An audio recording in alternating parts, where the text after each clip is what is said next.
One Nation News Radio. Magandang hapon, Luzon, Visayas at Mindanao. Ako iyong kabayan, Sabina Nuez. At ang boses na may karapatan, Mahatma Carlos. Kami ang boses ng kababayan. Narito na ang mga nagbabagang balita sa oras na ito.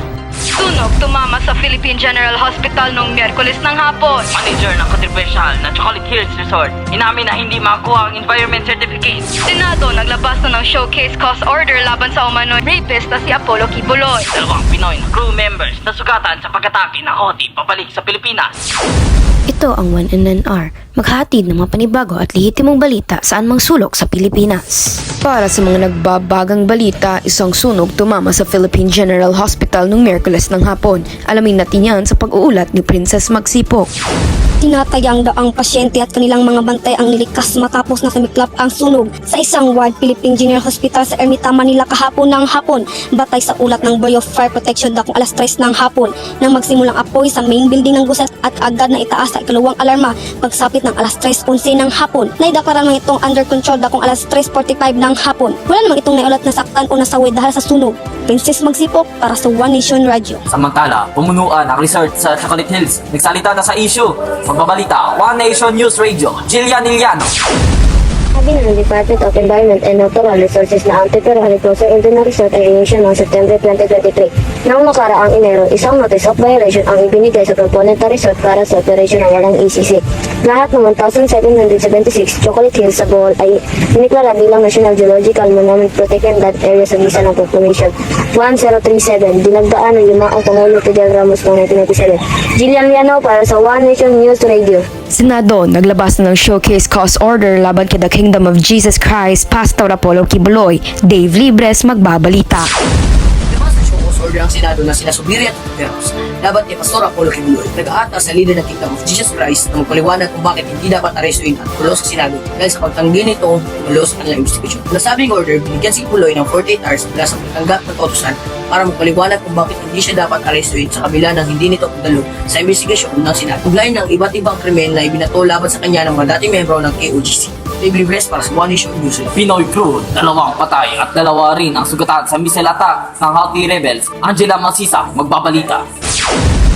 2 Pinoy na si Serpe ang patay habang 2 pang malubang na sugatan sa missile attack ng Houthi rebels sa isang kalkumpesa na dumaraan sa Red Sea at Gulf of Aden, Kamakalawa. Ayon sa ulat, ang pag-atake sa commercial ship na True Confidence noong Miyerkules ay inako ng Houthis na ikinasawi ng 3 sa mga tripulante nito at pagkasugat ng iba pa. Ipinamamadali na rin nila ang pagpapauwi sa bansa ng mga ito. Ako si Angela Mosisa para sa One Nation News Radio.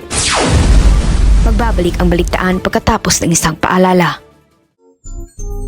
Bulate, iwasan maghugas ng kamay bago at matapos na kumain. At pagkatapos gumamit ng toilet, hugas-hugas ng kamay, kaibigan. Mga bulating pasaway, goodbye. Ang paalalang ito ay hatid sa inyo ng DOH.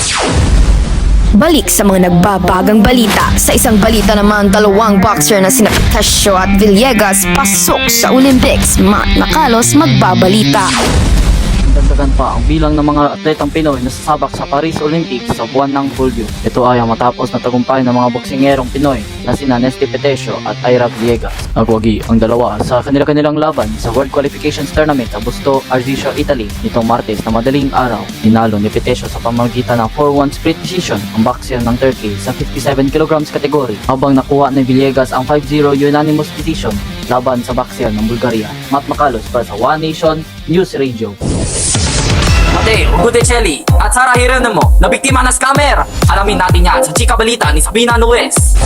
Naalarma ang mag-asawang Mateo Gutierrez at Sarah Geronimo sa isang online scam na gumagamit sa kanila. Kumakalat kasi ang isang TikTok video kung saan ginamit ang video nila ng misis para sa kanilang pagiging celebrity ambassadors ng Philippine Statistics Authority na nag-i-issue ng national ID under Philippine Identification System. Kaya naman nilinaw ito ng aktor na isa itong scam sa pamamagitan ng screenshot ng post ng scammer. Sabina Nuez para sa One Nation News Radio.